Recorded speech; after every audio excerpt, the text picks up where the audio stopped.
Hello everybody, Anansi here from Ocean Esports with another Top 100 Dotabuff replay cast. Today we're going to be watching Jiyuu on the Queen of Pain. What we do here is we watch a game from a Top 100 Dotabuff's player from their player perspective. So we see how they move their camera, we see everything they do, and we try to learn from how they win their games, how they are capable of consistently winning so many games. And speaking of consistency, Jiyuu has some really impressive stats. He has a KDA ratio of 6.45. That's insane. That means that for every time he dies, a whole team plus more probably dies. So I'm really curious to see how he does this. This is his KDA on the Queen of Pain, by the way. It's not in general. He's played, sadly enough, not 1,000 games, but 769 games. I felt that this guy, with his win rate, which is 61%, was a little bit, how would I say it, better than someone who might have played 3,000 games and had a win rate of 50%. That's just somebody who spams the hero but doesn't necessarily learn. No offense. They're still pretty impressive that you can play 4,000 games on just one hero. That's yeah, commended for that. In any case, Jiyuu has one very interesting item pickup. I am curious as to what his timings will be when he gets it, and I won't spoil it yet. I've seen his Dotabuff profile. I recommend you to check it out. But we're gonna see, how he does, how he plays, and without further ado, I'm just gonna watch away. So last hits denies. Okay, can't organize that yet. No. We'll see how it goes. Nothing too weird with his starting mind and build. He got 2 Tangos pulled, 2 Iron Branches, and a Null Talisman.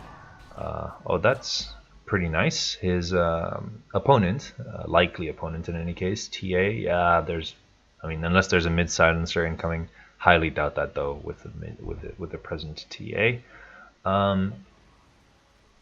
Looks like he's gonna have a comfortable start to the laning phase. He doesn't have an opponent, so he should be able to, miss his first 2 last hits. That's unfortunate.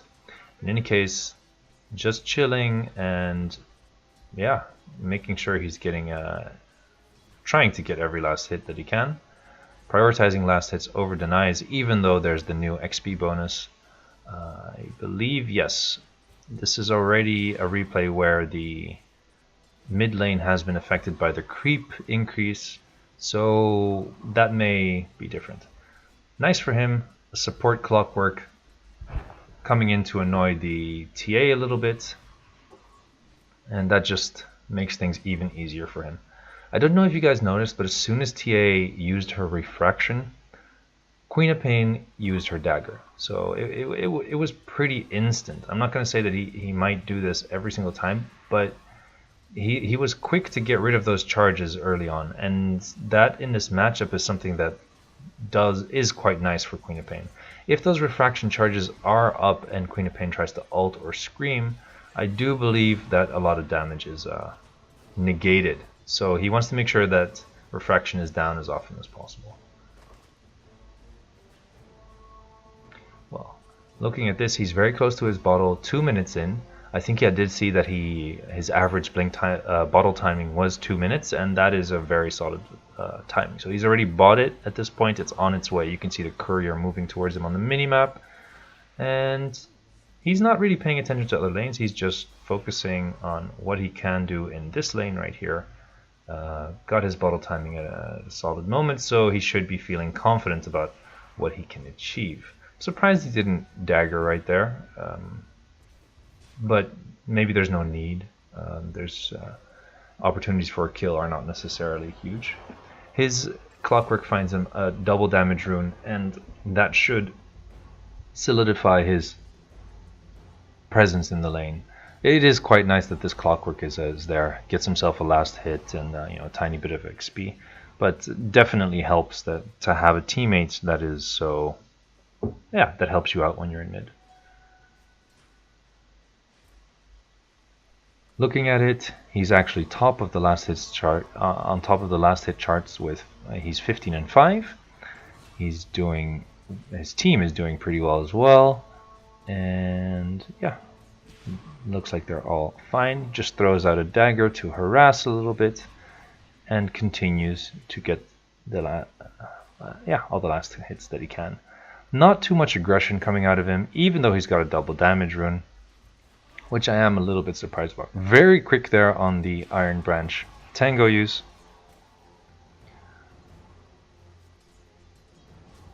And he still does not go for the kill. He seems to prioritize, farm. Misses a Scream. Again, it's a bit of an unfortunate play, I guess we could say. In any case, he's still ahead of his opponent, albeit slightly. Uses the double damage rune, and now he's probably going to output some proper aggression. At this point, his opponent cannot come back to lane.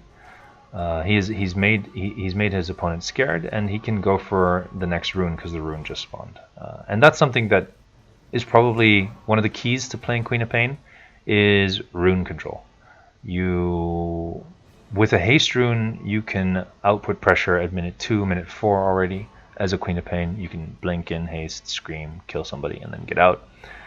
And as the game continues, you can just guarantee that you can get there quicker, so you can regen. Your bottle is more valuable, so the fact that he gets his bottle in under 2 minutes consistently is probably a very good move. It'll allow him to be to consistently get the quick early game that he needs, and just use his Scream to make sure he gets as many last hits as he can right there. He knows his opponent is out of lane, so I wouldn't be surprised if he starts to push this rather hard.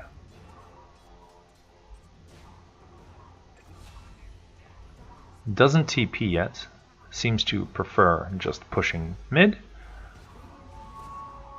Does pop the illusion rune in order to guarantee some damage on the tower. TA pops on over though, so it's not necessarily what he wants to do. Very nice in and out movement there. Just making sure he gets a quick Scream off, heals himself up. Oh, very, very nice. Ulting from the low ground there and then blinking into the ult so that when the ult hit, that's when he hit the Scream, and it allowed him to get the kill. So because the kill was so instantly timed, we could say, TA didn't have as much time to react, so I really do like that. I think a lot of people might be scared to ult afterwards, to ult first, in case they might miss it. But he got a almost max range ult there, and it was very quickly after he got level 6. So that's a very, very, very efficient, in the sense that, how would I say this? He'll be fine in a way. He used his ult as soon as he got to level 6, so it'll be off cooldown quicker, so he'll be able to use it again. A key in any spell-based hero is you want to cast whatever spell you can as quickly as possible. So just goes back to last hitting. He's still on top of the charts at 40 and 7.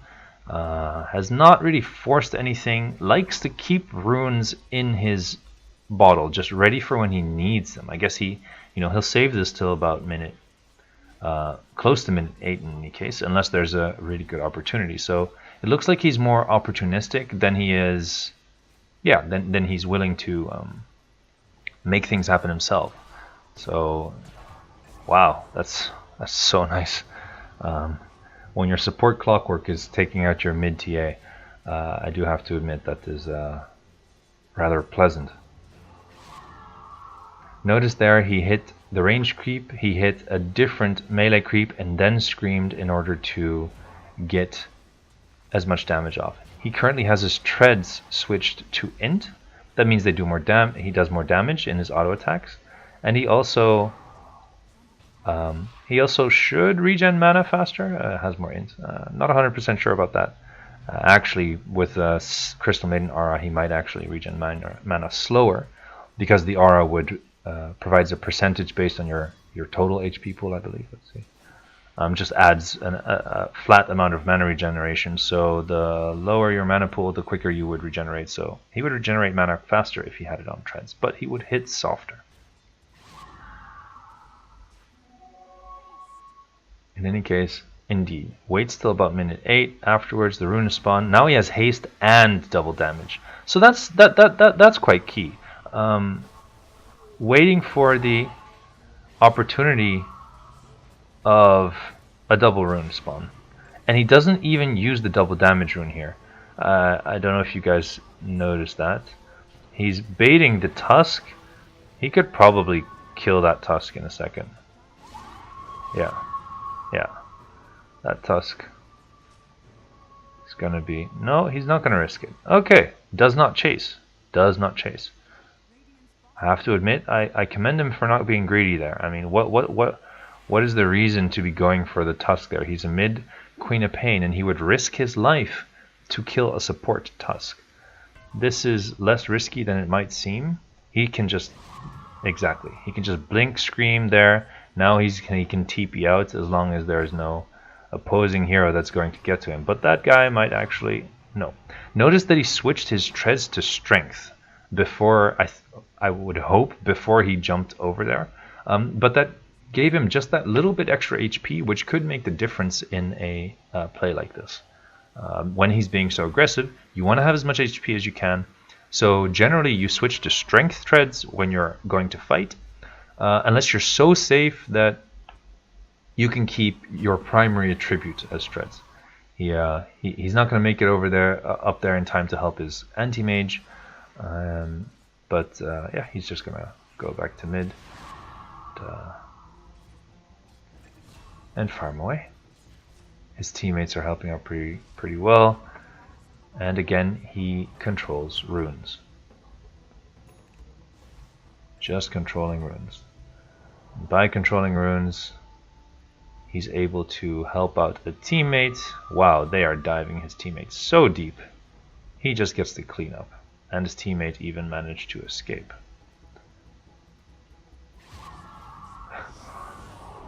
Wow. Silencer blow an ult, why don't you?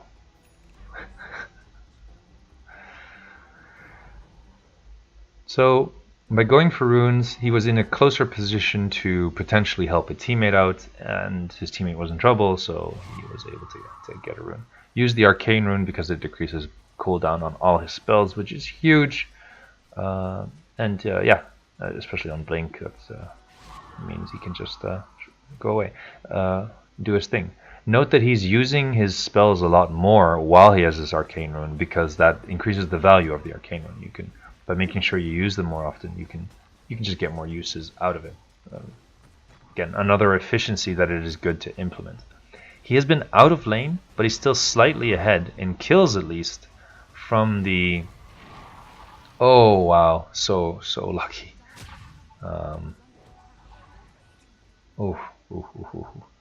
So close, so close. In any case, even though he'd been out of lane, TA only just showed up. Has only just surpassed him in creep kills and is nowhere near in denies. Slight tread switch there again as well. She wanted HP and mana, so when you're regenerating, you switch your treads to agility. Because unless you're, even if you're an agility hero, you're never going to regenerate agility. So yeah, note that. Make use of. Just cleaning up, just constantly cleaning up and being everywhere on the map where there is a fight when she can be, and controlling every rune. So again, I love this because these are not super amazing plays. These are just core principles of how you play the hero executed over and over again. She checks every rune, even though there's no, how would you say it? Even though there was no ward that could see the rune, she did go and check. And note, this is probably the first time you've seen Jiyuu go back to base.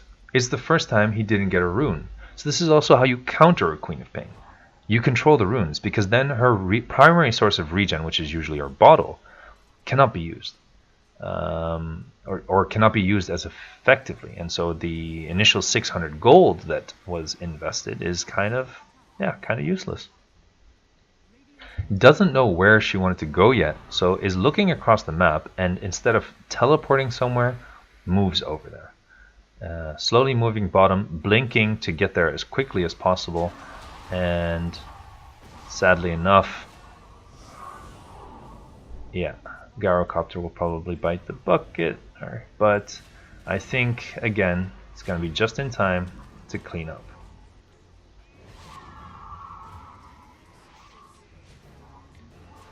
Just constantly cleaning up, watching the fight before she gets there, and adjusting accordingly to the situation. Can't defend the tower anymore, so what's she going to do? Finish off Orchid. Funnily enough, is not worried about revealing that she already has an Orchid. 14-minute Orchid timing is not bad. It's quite good, and the surprise factor could have been pretty effective. I would assume that her teammates are skilled enough to be looking at her items when she's, when she's visible, but maybe they don't expect anything like it yet. In any case, you could still catch somebody off guard. Someone might not have been missing. Maybe people aren't paying attention properly. And there we have the surprise pickup. If you look over in her quick buy, her next item is a Shadow Blade. It's one of the most common items that Jiyuu gets on this hero. I don't know how exactly he uses it. I mean, I can guess, and I'm very curious about it. But Shadow Blade, Queen of Pain, it's cool. It's I'm very interested to see how effectively she's going to be making use of this. Notes how her teammates are doing up top, down bottom, is ready to jump on the Weaver when he goes. She's hiding very safely behind a tree, knows that the Weaver was going to get greedy, and doesn't even use the ult because he's so confident in the damage that he was going to do. Because the way Orchid works is all the it deals damage at the end of the Orchid duration as kind of some burst damage. So that's what killed the Weaver, and I think Jiyuu played that well. A lot of people would probably have used the ult to secure the kill, just to make sure that Weaver didn't get out of his ult, but he can't cast his ult before the Orchid finishes, so I like the awareness. Again, efficiency. It means that her ult is up for the next person. She can get another kill, and if she had blown the ult, she wouldn't be able to. And those are the types of things that over many games will increase your win rate if you know when you need to use a skill and when you're able to save it. I mean, there are also times where you think you don't need to use a skill, and you should actually. So here she does use the ult because the teleportation, because the TP would have saved the Darkseer, but she wouldn't have been able to kill him if she had used the ult on TA. So it makes the difference between being able to get just one more kill or not. That's a pretty impressive hook. Lucky, the clockwork, getting into zero. Unfortunate for that Weaver, he's probably not enjoying this.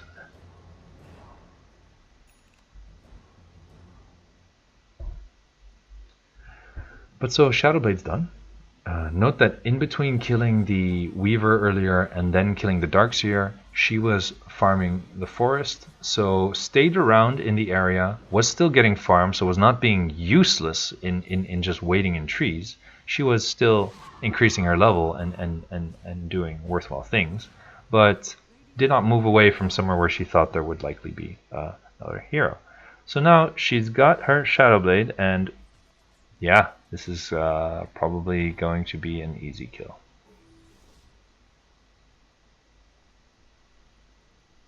Just stalking that Darkseer. Okay, so slows first, silences, and is going to finish him off rather easily. I think the surprise factor of a Queen of Pain Shadowblade is rather strong. I mean, it's not unheard of, but I really like that this player is doing this. Also note, it wasn't Shadowblade first, guys. It was Orchid first. There is a good reason for that. Namely, the Orchid will provide mana regeneration, which otherwise wouldn't. Queen of Pain doesn't have. She really needs her mana regen. Great zoning spell cast by the Gyrocopter. Wow. Okay, that's some rage stuff. And just chases down. One of Queen of Pain's strongest abilities is the ability to safely chase heroes down. A lot of other heroes, when chasing, you really shouldn't. With Queen of Pain, you are more, it's more okay to judge the situation and see, whether or not you really can get a kill, because you can get out easier. Especially if you happen to have a Shadowblade, then it's pretty hard for the other team to get to you. I think a lot of people get Lincoln Sphere because they don't want a spell to be cast on them, a single target spell, but in effect, Shadowblade offers something similar. You're invisible, so unless they have Rev, they're not able to. Now, to make matters worse, she also gets a Force Staff. That's just makes her even more mobile, and she can also help her teammates.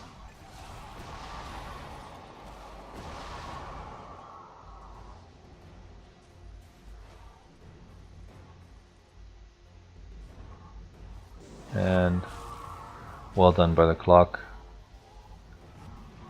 Ooh, I think that missed. Nope, no it didn't. Wow, so many area of effect spells. Unfortunate for the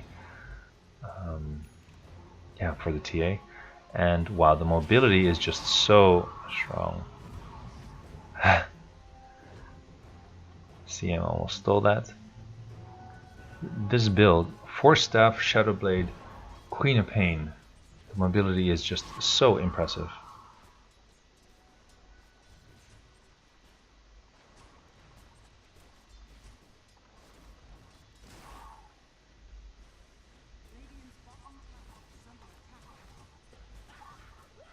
No, she's pretty much safe. 12k lead.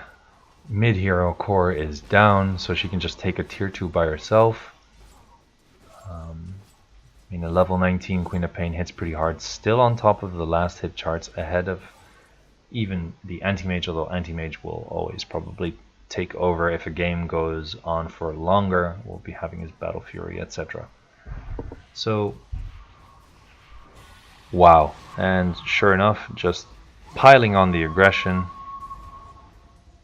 and then getting out because she's so mobile, just TPing out straight away, not taking any risks, and still managing to get a kill, solo kill on a core hero. If we look at the net worth charts, let's see, per hero, TA is the highest farm hero, so being able to take out the highest farmed hero by yourself, that's just, those are huge swings, guys. Those are plays that really help the game swing in your favor, and the more plays that the more things you're able to do that, the more consistently you'll be able to win pubs.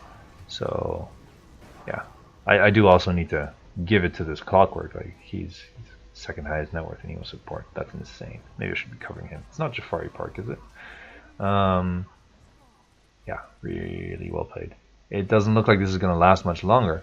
Looking for a Deso to help close the game out more quickly. Desolator helps her just hit harder, hit towers harder, so a different type of damage allows her to diversify from the kills that she gets with magic damage. BKBs and pipes will greatly reduce Queen of Pain's effectiveness, so Deso kind of offsets her reliance on magical damage. Even though, don't underestimate her hits, I mean, she's hitting already for almost 300 damage a hit. So that's definitely not something to scoff at. Whew.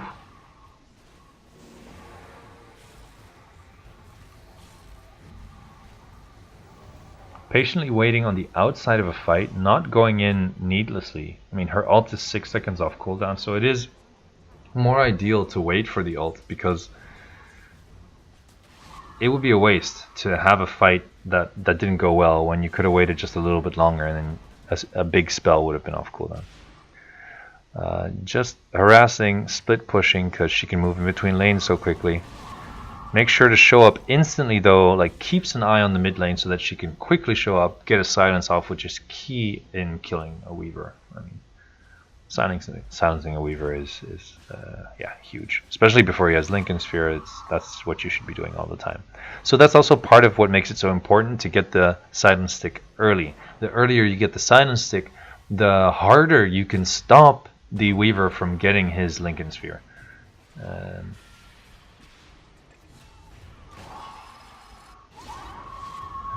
just continues to focus the core heroes. You see him primarily silencing the TA and targeting the Weaver, as opposed to trying to get to the silencer or the Tusk.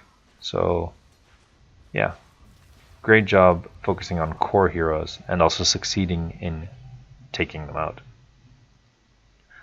Hasn't sent his Blightstone over for ages. That's 300 gold, which would make the difference between 2 Mithril Hammers and a Desolator, so that seems a little bit inefficient. But is there on time to help his teammate out who was being chased by a Weaver.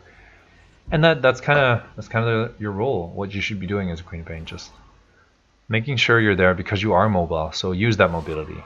Annoy the hell out of your opponents by being everywhere they don't want you to be.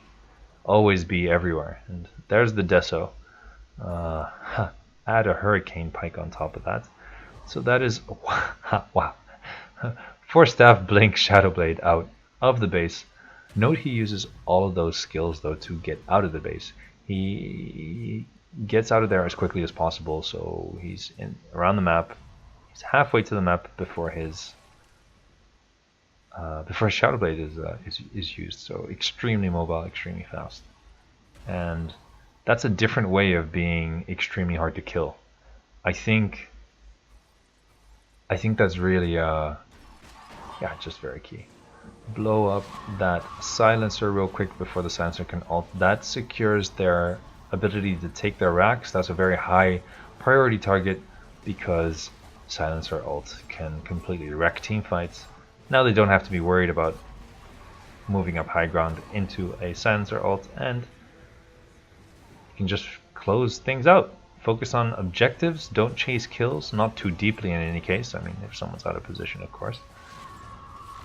But just take each lane down. And that felt like a super easy game. 26 minutes, 3k gold lead. Does make sure to blink in and help out on a kill. And then it's just about finishing up the remaining buildings against their opponents.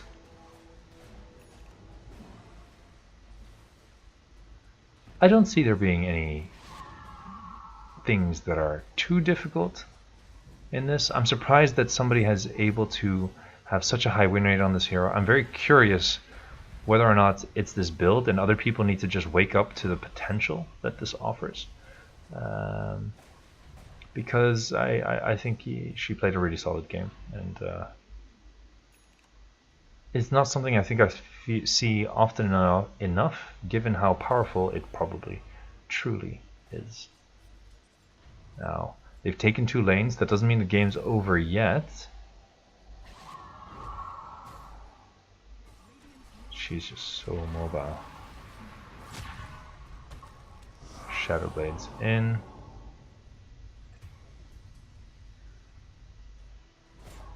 You know, you're silenced. That doesn't mean you can't do anything. You can still use your items, so she still managed to get a silence off. Because of her mobility, is able to get to her teammates extremely quickly.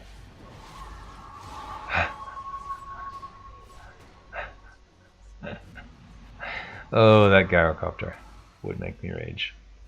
Unfortunate for that TA. does not know that she has been spotted. And sure enough, it's over. 24-0-2. This game is not going to last very long. Two opponents, have already disconnected. TA is just trying to salvage some type of KDA by killing